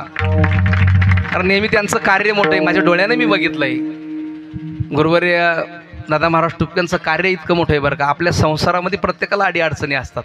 संसारामध्ये कोणाला सुख मिळेल नसेल, अखंड दुःख असतंय, ते दुःखाचं निरसन करण्याचं काम बाबा करतायत. ते करत असताना मी माझ्या डोळ्यांनी पाहिलं आहे, बाबांनी कधीही कोणाकडे 1 रुपयाची सुद्धा अपेक्षा केली नाही. कधीच नाही जीवनात त्यांच्या अपेक्षा केली नाही. आणि दत्त महाराजांची कृपा आहे त्यांच्यावरती म्हणून हे सगळं साध्य होतं आहे.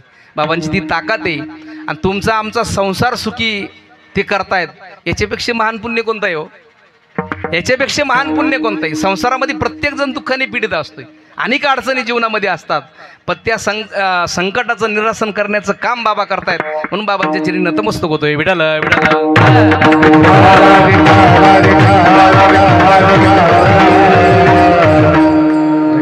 म्हणून साधू ओळखत असताना बाबांच्या कपड्यावर जाऊ नका.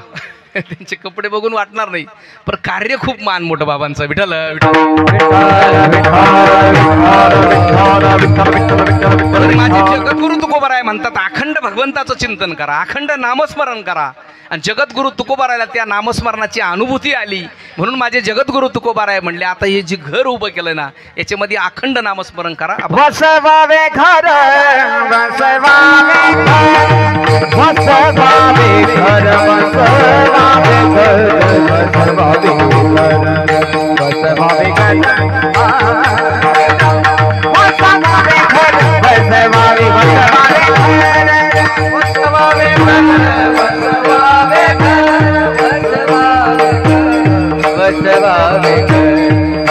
वसवावे वसवावे वसवावे घर वसवावे घर वसवावे घर वसवावे घर वसवावे वसवावे घर वसवावे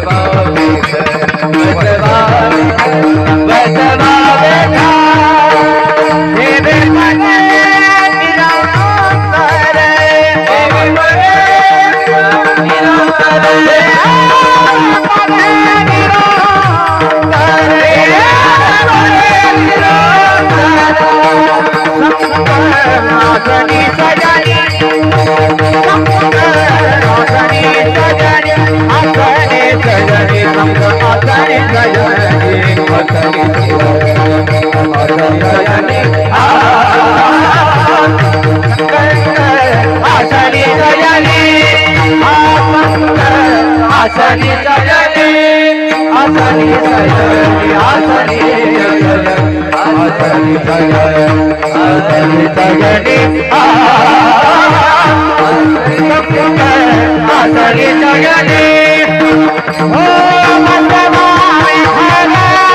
घर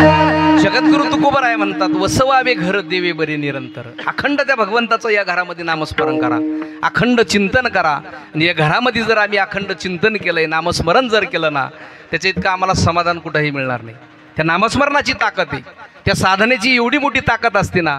आपल्याला जर समाधान मिळावं असं वाटत असेल ना अखंड ह्या घरामध्ये आम्ही नामस्मरण केलं पाहिजे. कहत कमाल सुन भाई साहब भजन करो निर्वाण, कहत कमाल सुन भाई साहब भजन करो निर्वाण, कहत कमाल सुन भाई साहब भजन करो निर्वाण, कहत कमाल सुन भाई साहब भजन करो निर्वाण, कहत कमाल सुन भाई साहब भजन करो निर्वाण, कहत कमाल सुन भाई साहब भजन करो कहत कमाल सुन भाई साहब भजन करो कहत कमाल सुन भाई साहब भजन करो साधु संत से प्रीत रखो क्या राजा क्या रावण, साधु संत से प्रीत रखो क्या राजा क्या रावण, क्या राजा क्या रावण, क्या राजा क्या रावण.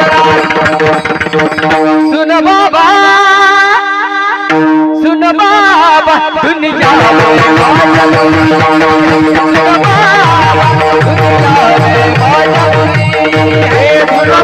में दुनिया में मौज मुनी, सुनो बाबा दुनिया में मौज मुनी, सुनो बाबा दुनिया में मौज मुनी है.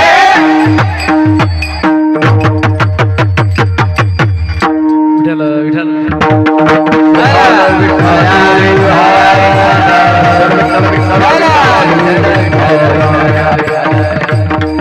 या ठिकाणी आत्ताच गंगापूर मोहोळ तालुक्याचा वैभव असणारे आदरणीय आमचे संतोषजी जाधव उपस्थित राहिलेत, त्यांनाही धन्यवाद देतो. विठ्ठल विठ्ठल.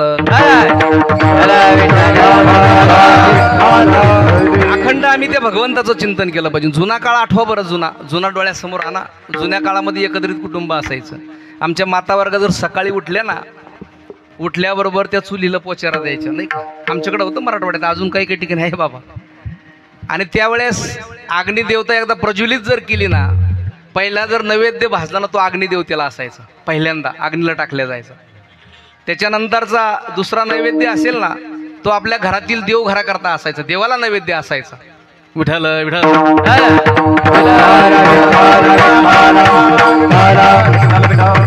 तिसरा जो नैवेद्य असायचा ना, तो नैवेद्य आमच्या दरवाज्यामध्ये गाय बांधलेली असायचं का, तिच्या करता असायचा.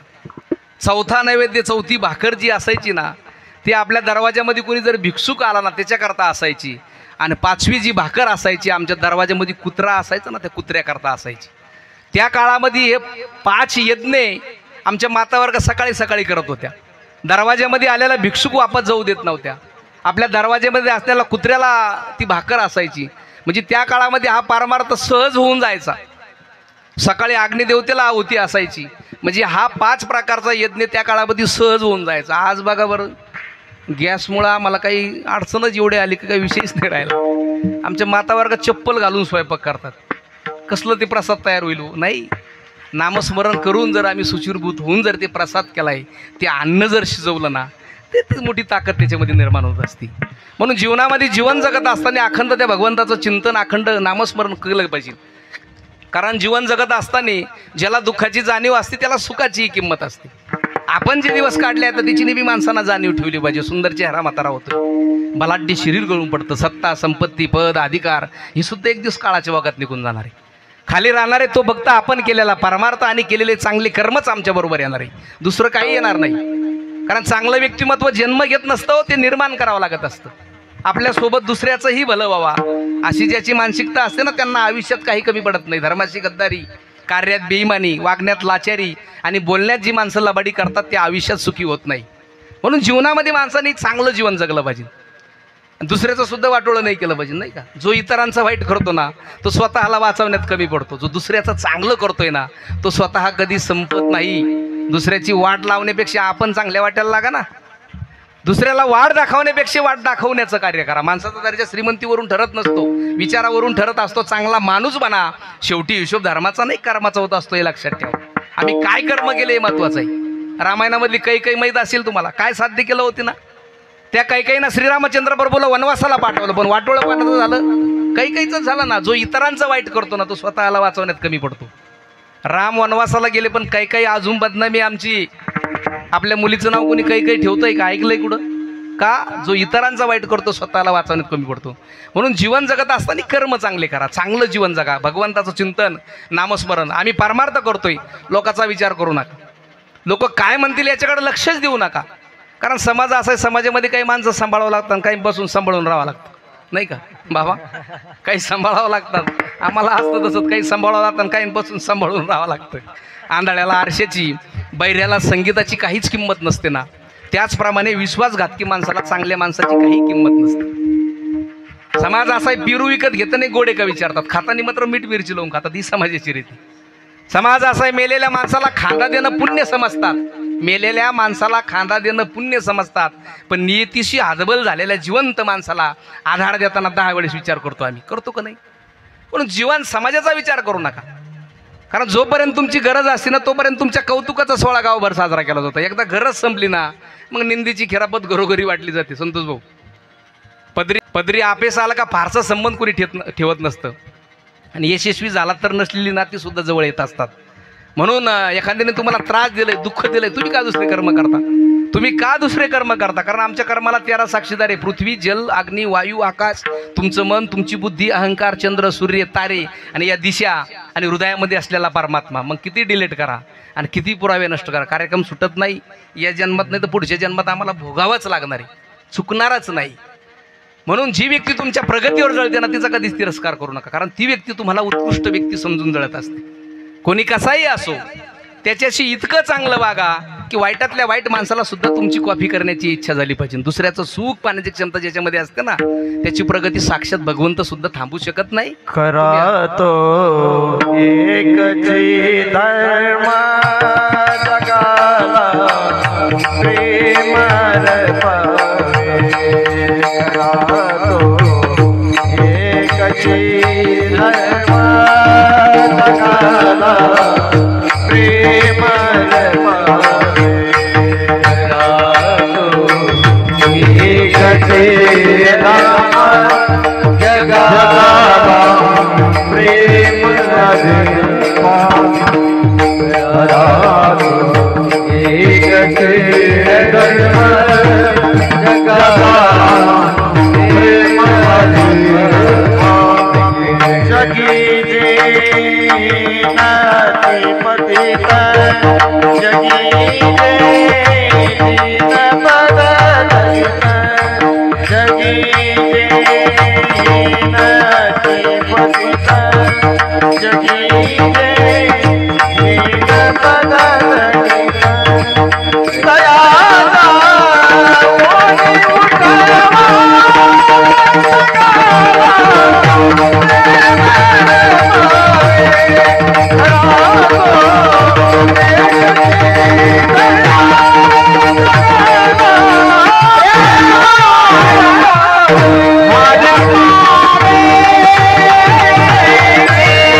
धर्म जगाला प्रेम अर्पावे. म्हणून जीवनामध्ये चांगले कर्म केले पाहिजे.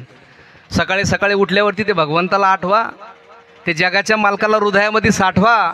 आणि भगवंताला जर सकाळी सकाळी आम्ही हृदयामध्ये साठवलं, त्या भगवंताला जर आम्ही आठवलं ना, दिवसभर वाईट काम करणार नाही. एवढी ग्वाही तुम्हाला येतोय. तो जगाचा मालक एवढा दयाळू, एवढा कृपाळू.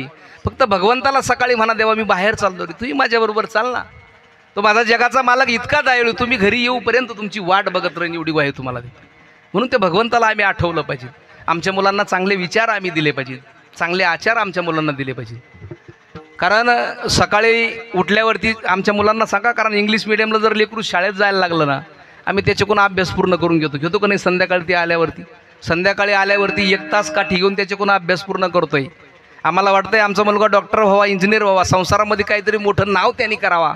पण आमच्या मुलांना आम्ही हे सुद्धा सांगितलं पाहिजे, बाळा शाळेत जायच्या अगोदर हनुमान चालीसा 5 मिनटं लागतात म्हणाले, एकदा हनुमान चालीसा म्हण आणि मग शाळेत जा. आमचा धर्म काय असतो हे आमच्या मुलांना आम्ही कधी सांगितलं आहे का? आमचा सनातन धर्म काय हे आमच्या मुलांना आम्ही सांगितलं पाहिजे. माझे छत्रपती शिवाजी महाराज कोण होते हे आमच्या मुलांना आम्ही सांगितलं पाहिजे. माझे संभाजी राजे कोण होते हे आमच्या मुलांना आम्ही सांगितलं. शंभूराजे शंभूराजे शंभूराजे शंभूराजे शंभूराजे राधे राधे राधे राधे राधे राधे राधे शंभूराजे शंभूराजे राधे राधे हा शंभूराजे शंभूराजे शंभूराजे शंभूराजे शंभूराजे राधे शंभूराजे नळब तुझ्या तलवारीची धार घेई कर झुकून तुझ्या समान नळब तुझ्या तलवारीची धार घेई कर झुकून तुझ्या समान तुझा अभिमान भगव्या रंगाचा तुझा अभिमान भगव्या झेंड्याचा तुझा अभिमान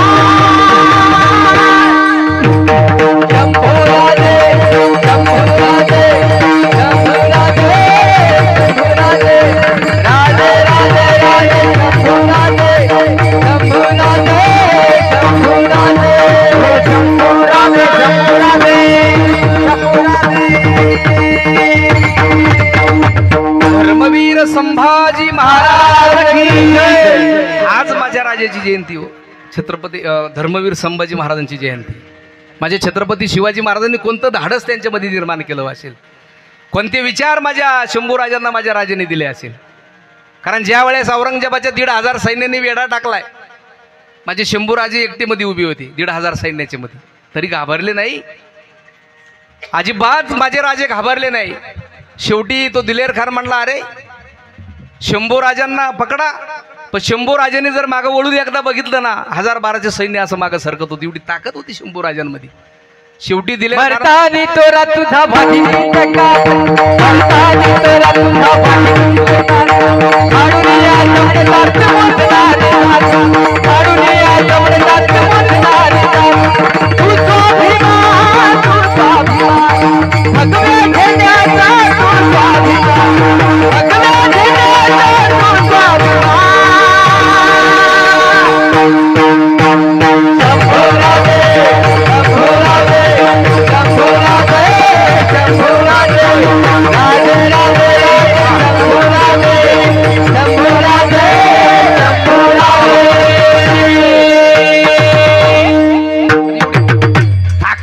शंभू राजांमध्ये होती 1012चे सैन्य मागं सरकायचे. दिलेरखान म्हणला अरे तुमच्या मनगटामध्ये बांगड्या भरले का, साखळ दंड आणा, दोर आणा. आणि माझ्या शंभू राजांना वाघ पकडावं तसं पकडलं हो दिलेरखानाने. पकडल्याबरोबर औरंगजेबाच्या समोर उभं केलंय.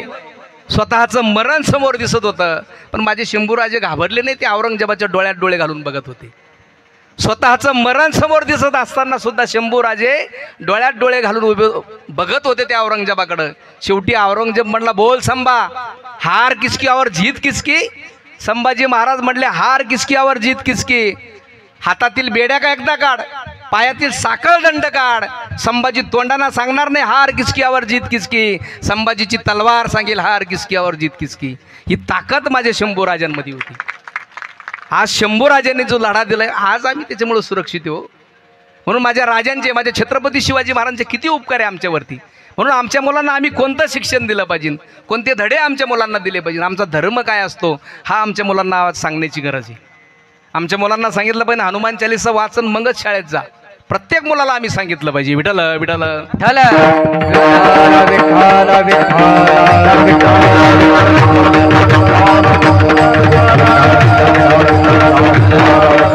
माझं नेहमी वाक्य असतं आमच्या मुलांना डॉक्टर बनवा, इंजिनियर बनवा, क्लास 1 अधिकारी बनवा, क्लास 2 अधिकारी बनवा, पण आमच्या मुलांना वारकरी बनवल्याशिवाय नव्हू नका.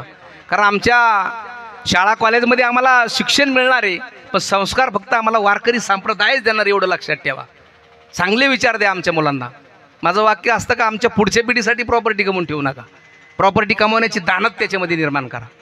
प्रॉपर्टी कमवण्याची लायकी त्याच्यामध्ये निर्माण करा. गडगंज प्रॉपर्टी कमवून ठेवा, पण तेच जण नालायक निघलं तर एका दिवसात विकीन ना. मग आमच्या मुलांना काय दिलं पाहिजे नो. माऊली ज्ञानेश्वर महाराजांची ज्ञानेश्वरी द्या, जगद्गुरु तुकोबारायाचा गाथा द्या, माझ्या छत्रपती शिवाजी महाराजांचे विचार आमच्या मुलांना द्या. आणि हे जर आमच्या मुलांना आम्ही दिलं ना, आम्हाला जीवनामध्ये दुसरं काही द्या.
शेनी घडे भोजन गमनी. जगद्गुरु तुकोबाराय म्हणतात आसनी म्हणजे बसतानी, शेनी म्हणजे झोपतानी, आणि भोजन करताना अखंड त्या भगवंताचं नामस्मरण करा, अखंड त्याचं चिंतन करा. मग ते केल्यानं काय होईल. अभंगाचं 3रं चरण.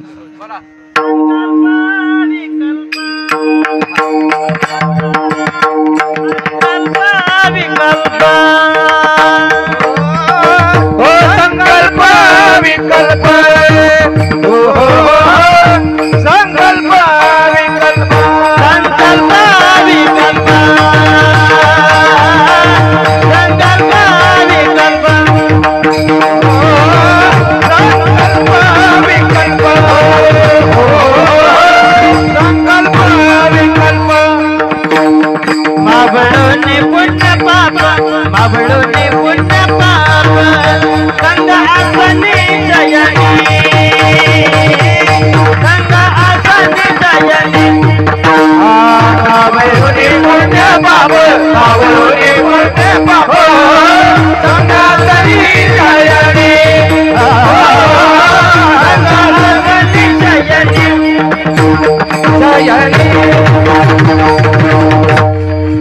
संकल्प विकल्प मावळूनी पुण्य पाप. जगद्गुरु तुकोबाराय म्हणतात, एकदा का अखंड भगवंताचं चिंतन केलं ह्या घरामध्ये, अखंड नामस्मरण जर केलं, तर संकल्प विकल्प म्हणजे सगळे संकल्प काय दोष असतील ना, त्या नामस्मरणामुळे सगळे आपल्या घरातून निघून जातील. संकल्प विकल्प मावळूनी पुण्य पाप. जगद्गुरु तुकोबाराय पुण्यही म्हटले आणि पाप सुद्धा म्हटले. पण ते पुण्य कोणतं?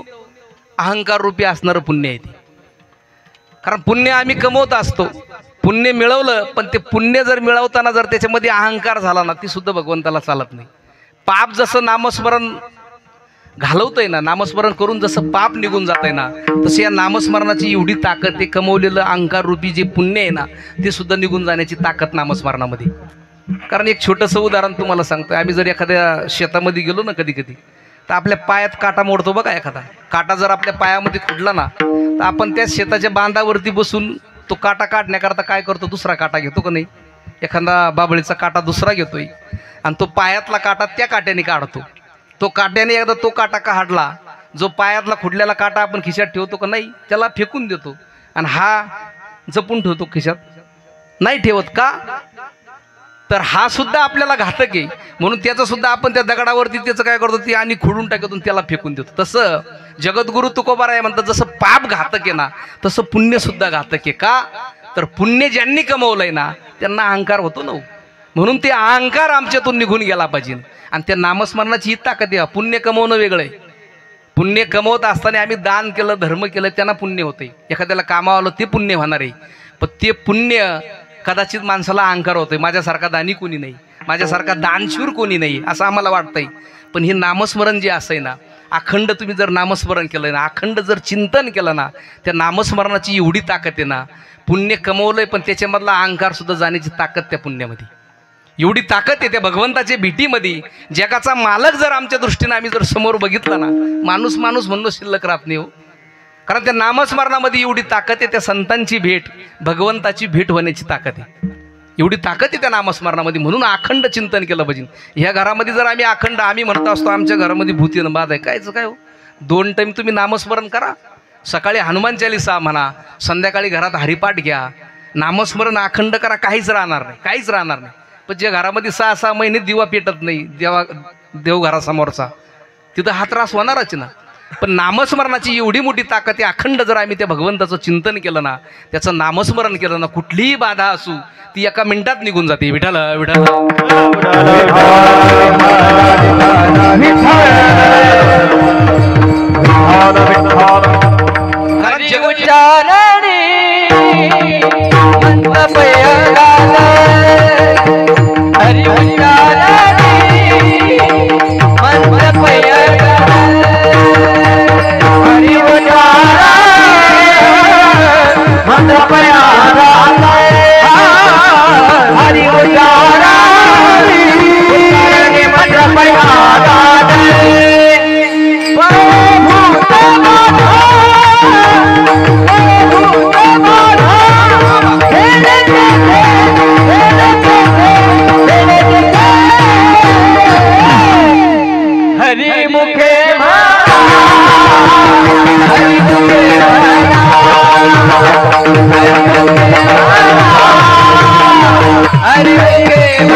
नामस्मरण महत्वाचं आहे. आज नामस्मरण करत असताना कुणीतरी सद्गुरूची गरज असते. तसं आज आम्ही तळेगावला गेलं का थोडं चार्जिंग होत असतो बाबा. तळेगावला गेल्याशिवाय चार्जिंग माणूस होत नाही. बाबांकडे एक चक्कर मारून आला का तेवढी प्रसन्नता असते. म्हणून बाबांचं नेहमी प्रत्येकाला संसारामध्ये सांगत असते का गुरुचरित्राचं पारायण करा. ताकद आहे मोठी त्याची. जीवनामध्ये घेतलेली अनुभूती एवढी मोठी ताकद आहे ना, आपला संसार सुखी झाल्याशिवाय राहणार नाही. पण आम्ही कुठंतरी चुकतोय असं आम्ही कधी कधी विचार केला पाहिजे त्याचा. आम्ही जीवन जगत असताना पैशाच्या धुंदीमध्ये, धनाच्या धुंदीमध्ये हे सगळं विसरून जातोय. जुनी संस्कृती असेल ती विसरतो, भगवंत काय असतो याला विसरतो. म्हणून आम्ही हे कधी कधी विसरलं नाही पाहिजे. जीवनामध्ये वाईट कर्म होऊन जात असतात हो, नाही का, ती करावा लागत नाही. आणि चांगले कर्म करावा लागत असतात, ती होत नाही. तुमचा जर कर्मावर विश्वास असेल, देवावर जर श्रद्धा असेल ना, काळ किती वाईट येऊ द्या त्याच्यातून नक्की मार्ग निघत असतोय. जे सुखासाठी कराल ना त्याच्यात मार्ग निघेलच असं नाही, पण जे आनंदाने कराल ना त्याच्यात नक्की सुख मिळणार, हे लक्षात ठेवा. म्हणून हे आयुष्य एक एकेरी मार्गाप्रमाणे असतं. मागं वळून बघता येतो पण मागं जाता येत नाहीये. या विश्वामध्ये तोच खरा भाग्यवान आहे, तोच खरा सुखी आहे ज्याच्याकडे अन्नासोबत भूक आहे, आथुरणासोबत झोप आहे, संपत्तीसोबत धर्म आहे आणि आपल्या वंजुळीतलं दुसऱ्याला देण्याची ताकद आहे. तोच खरा भाग्यवान आहे. विठ्ठल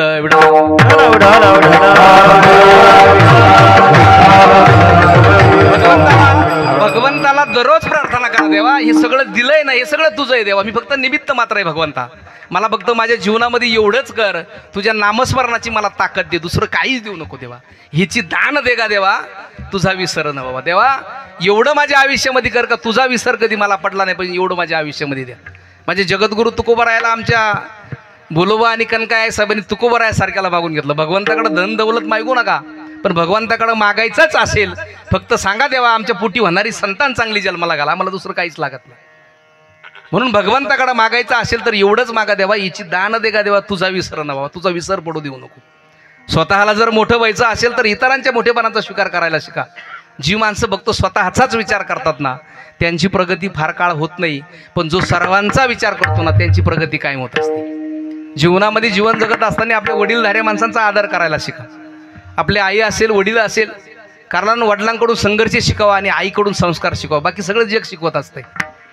कारण ज्यांनी वडिलाच्या झिजलेल्या टाचा, आईचा फाटक्या साडीतला संसार ज्यांनी बघितला ना, मला तरी वाटतंय त्याला कुठल्याही मोटिवेशनची गरज पडत नाही. लागलेली भूक, नसलेला पैसा, मिळालेली वागणूक जे शिकून जाते ना ते हे जगातली कुठली डिग्री शिकवत नाही.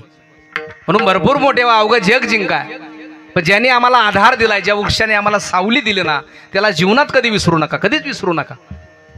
कारण जमा करून ठेवायचं असेल तर लोकांचे आशीर्वाद ठेवा, तळतळाट नाही. स्वतःच्या खिशामध्ये लाखो रुपयाचा खळखळाट असावा, पण त्याच्यामध्ये गरिबाचा 1 रुपयाचाही तळतळाट नसावा. कारण धन संपत्ती बरोबर नेता येत नाही, तो तळतळाट मात्र आम्हाला सुखानं जगू देत नाही. कारण आम्ही या जीवनामध्ये कपडे स्वच्छ असो वा नसो, मन मात्र स्वच्छ असलं पाहिजे. कारण स्वच्छ कपड्याची स्तुती लोक करत असतात आणि स्वच्छ मनाची स्तुती तो परमेश्वर करत असतोय. कारण चांगले कर्म करणारा माणूस जगद्गुरु तुकोबारायाच्या गाथ्याप्रमाणे असतो. कोणी कितीही बुडवण्याचा प्रयत्न केला ना बुडत नाही, उलट तरुण जात असतोय. म्हणून जीवनामध्ये सगळं काही हरलात तरी चालेल, मात्र हिंमत कधीच हारू नका. कारण तीच हिंमत तुम्हाला शून्यातून विश्व निर्माण करण्याची प्रेरणा देत असते. कारण जीवनामध्ये आम्ही म्हणत असतो आयुष्य काय, एखाद्या गरीबाला विचारा आयुष्याची किंमत काय असते. स्वतःचे स्वप्न पूर्ण करण्यासाठी जो स्वतःचा श्वास फुग्यात भरून जो विकतो फुगेवाला, त्याला विचारा आयुष्य काय असतंय. उन्हाळ्याच्या दिवसामध्ये गाडीगारचा डबा सायकलच्या कॅरियरला अटकून हिंडणारा गाडीगारवाला, त्याला विचारा आयुष्याची सकरत काय असते, कसरत काय असते, आयुष्य म्हणजे काय असतं त्याला विचारा. म्हणून जीवनामध्ये शून्यातून विश्व निर्माण करण्याची प्रेरणा ज्याच्यामध्ये असते ना तोच खरा कर्तृत्ववान होय. स्वतःला घडवण्याकरता आपला वेळ खर्च करा, म्हणजे इतरांना दोष द्यायला आमच्या आयुष्यामध्ये आम्हाला वेळ मिळणार नाही. बिझी राहा सतत. आम्ही जर बिझी असलो तर दुसरीची निंदा करू शकत नाही. म्हणून विचार महत्वाचा आहे, विचाराचं स्टँड मजबूत असलं पाहिजे. संगत कोणाची असो. रामायणामध्ये 2 पार्ट अशी होते, एक बिभीषण आणि दुसरी कैकई. रावणाच्या राज्यात राहून सुद्धा बिभीषण बिघडला नाही आणि रामाच्या राज्यात राहून सुद्धा कैकई सुधारली नाही. सुधारणे आणि बिघडणे हे विचारावरती अवलंबून असतं. विचाराची दिशा बदला, तशा ऑटोमॅटिक बदलणार आहे. विठाल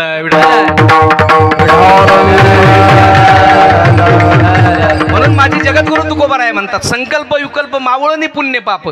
भगवंताचं जर चिंतन केलं, नामस्मरण जर केलं ना, हे सगळे दोष आमचे निघून जातील. आणि एकदा का आमचे दोष निघून गेले त्याच्या जीवनामध्ये शुभ सकाळ कायम राहील. अभंगाचं शेवटचं तुका म्हणे का, तुका म्हणे का, तुका म्हणे का, तुका म्हणे का, तुका म्हणे का,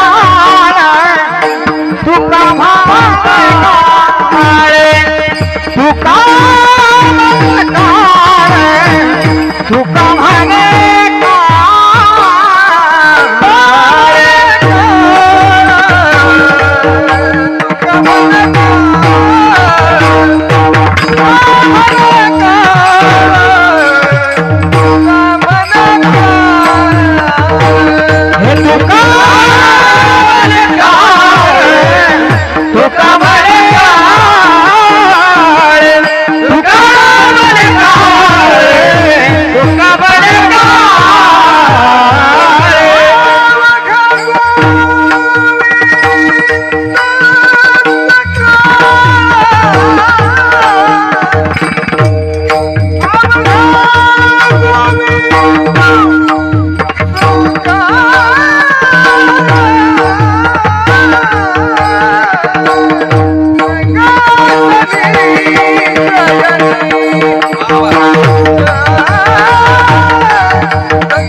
खाली बसा फक्त मी समारोप करतो मग टाका ते 1 मिनिट नंतर टाका नंतर टाका 2 मिनिट बस.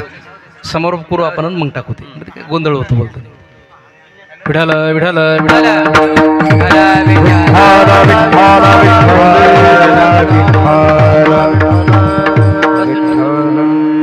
तुका म्हणे काळ अभगा गोविंद सुकाळ. अखंड जर भगवंताचं चिंतन केलं या घरामध्ये, अखंड जर नामस्मरण केलं ना, तर जीवनामध्ये सगळा सुकाळ होऊन जात असतो. शुभ सकाळ जगद्गुरु तुकोबाराय म्हणतात त्याच्या जीवनामध्ये होईल. म्हणून या परिवाराने, राऊत पाटील परिवाराने, आमचे कैलासदादा असतील, त्याच्यानंतर आमचे विलासभाऊ असतील, बाळासाहेब भाऊ असतील, यांनी सुंदर वास्तू उभी केली. म्हणून अखंड या वास्तूमध्ये अखंड भगवंताचं चिंतन करा, कारण हा परिवार सुसंस्कृत परिवार आहे. नेहमी बाबांच्या सानिध्यामध्ये असणारा परिवार आहे, टुपके बाबांच्या सानिध्यामध्ये असणारा परिवार आहे. त्याशिवाय सुसंस्कृत परिवार, पारमार्थिक परिवार आहे. खऱ्या अर्थाने या परिवाराला मी धन्यवाद देतो. सुंदर असा आपण हा वास्तुशांतीचा सोहळा साजरा केला आहे. त्याचबरोबर आज या ठिकाणी आलेले बरेचसे मान्यवर उपस्थित आहेत. त्यामधील आमचे संतोष पाटील जाधव, गंगापूर तालुक्याचा वैभव, ते सुद्धा उपस्थित आहेत. अनिल पाटील चव्हाण आहेत, उपसभापती कृषी उत्पन्न बाजार समिती Lasur station. Appasaheb Patil Jagdale, market committee संचालक. त्याच्यानंतर आपल्या गावाचं वैभव असणारे आमचे बद्री नाना चव्हाण, नानासुद्धा उपस्थित आहेत. बाबासाहेब पाटील चव्हाण, त्याच्यानंतर बरेचसे आता समोर बसणारे सगळेच मान्यवर, सर्वांना खऱ्या अर्थाने धन्यवाद देतो. आणि राजूभाऊ मोठीसुद्धा किरतपूरून आलेले, त्यांनाही धन्यवाद देतो. नेहमी बाबाच्या सानिध्यात असतात आणि खऱ्या अर्थाने ज्यांच्यामुळं ही सेवा करण्याचा योग आला आहे, ज्यांच्यामुळं तुमचं सर्वांचं दर्शन झाले, या परिवाराचे जावई असणारे, नेहमी बाबांच्या सानिध्यामध्ये असणारे आमचे दीपक भाऊ लांडे, ते सुद्धा उपस्थित आहेत. माझ्यावर छोट्या भावाप्रमाणे प्रेम करतात. दीपक दादाला सुद्धा धन्यवाद देतो. समोर बसणारे सगळे ज्येष्ठ श्रेष्ठ मंडळी, एक कवनी बळीरे, माता वर्ग असेल, पुरुष वर्ग असेल, जाता जाता एकच विनंती करीन, जीवन जगत असताना अखंड भगवंताचं चिंतन करा, नामचिंतन करा आणि समाजामध्ये ज्याला गरज असेल त्याला मदत करत चला. कारण आम्ही मोठमोठे वाढदिवस साजरे करतोय, लाख लाख रुपयाचं DJ वाजवतोय, 1.5 लाखाचे फटाके फोडतो त्या वाढदिवसामध्ये. लग्नामध्ये बी आम्ही 2-2 लाखाचे ते फटाके वाजवतो, विनाकारण प्रदूषण येते. ते करण्यापेक्षा एखाद्या अनाथ आश्रमामध्ये जा, जिल्हा परिषद शाळेमध्ये जा, तिथं तुम्हाला गरिबाचे मुलं मिळतील. त्या गरिबाच्या मुलांना पेन घेऊन द्या, वही घेऊन द्या, पुस्तकं घेऊन द्या. हे जर आम्ही त्या मुलांना घेऊन दिलं तर तोच आशीर्वाद, तो मुलगा कदाचित शिकला, मोठा झाला, तोच आशीर्वाद आपल्या जीवनामध्ये मिळणार आहे ना. फटाके वाजवून DJ फोडून मिळेल का? कधीच मिळणार नाही. ज्याला दान, ज्याला म्हणजे समाजामध्ये गरज आहे ना, त्याला दान करत चला, हे सगळ्यात मोठं पुण्य. म्हणजे नुसतं गण लावणे, माळ घालणे याला परमार्थ म्हणत नाही. चांगलं एकदा ध्यानात ठेवा. गण लावणे याला, माळ घालणे याला परमार्थ म्हणत नाही. परमार्थ याला म्हणतात का आपल्यापासून दुसऱ्याला त्रास नको, आपल्यापासून दुसऱ्याला त्रास झाला नाही पाहिजे आणि आपण सतत दुसऱ्याला मदत केली असं पाहिजे. म्हणून बाबासुद्धा आहे, गुरुवर्य दादा महाराज टुपकेसुद्धा, बाबांचं खूप मोठं समाजकार्य आहे. ज्याला गरज असेल त्याला मदत करणं संपूर्ण. बाबांनी एक आमच्या परिसरामध्ये, खरं सांगू का, आमच्या परिसरामध्ये बाबा आतापर्यंत मुलं कोणी इतकी एकत्र केले नव्हते. खरोखर सांगतोय, बाबांनी एवढे तरुण बिघडलेले मुलं होते ना, व्यसनाधीन झालेले मुलं होते, पण बाबांनी सगळे मुलं व्यवस्थित केले. आमच्या गावामधले 50-50, 100-100 मुलं बाबांच्या सानिध्यात असतात. कुठलंही कार्य असो, बाबाने तो सोहळा साजरा केला ना, अरे बाप इतकी मुलं होती, इतकं नियोजन, इतकं 300 मुलं होती मला वाटतं आहे ना. मुलांचं नियोजन एवढं अप्रतिम होतं ना, एक सुद्धा गाडी अशी जास्त वेळ थांबली नाही का ट्रॉफिक जाम झाली नाही. इतकं उत्कृष्ट नियोजन केलं. आणि खरोखर आज ते मुलं आयुष्यभर कधी व्यसनाधीन होणार नाही. म्हणून जीवन जगत असताना समाजामध्ये ज्याला गरज असेल त्याला मदत करत चला, तोच सगळ्यात मोठा परमार्थ आहे. चांगलं जीवन जगा, माणसाने माणसाची कसं वागावा हे भगवान श्रीकृष्णाने गीतेमध्ये सांगितलं आहे. त्याप्रमाणे आपण जीवन जगा, भगवंताचं चिंतन करा, नामस्मरण करा. या परिवाराला खऱ्या अर्थाने धन्यवाद देईन. या ठिकाणी सर्वच आले ते सगळ्यांच्या चरणी नतमस्तक होतो. यानंतर कोणी बोलणार आहे का? बरं, यानंतर आपण आता ज्ञानेश्वर माऊली करून घेऊ, त्याच्यानंतर बोलतील, मग आपण सगळे बसून घेऊ. ज्ञानेश्वर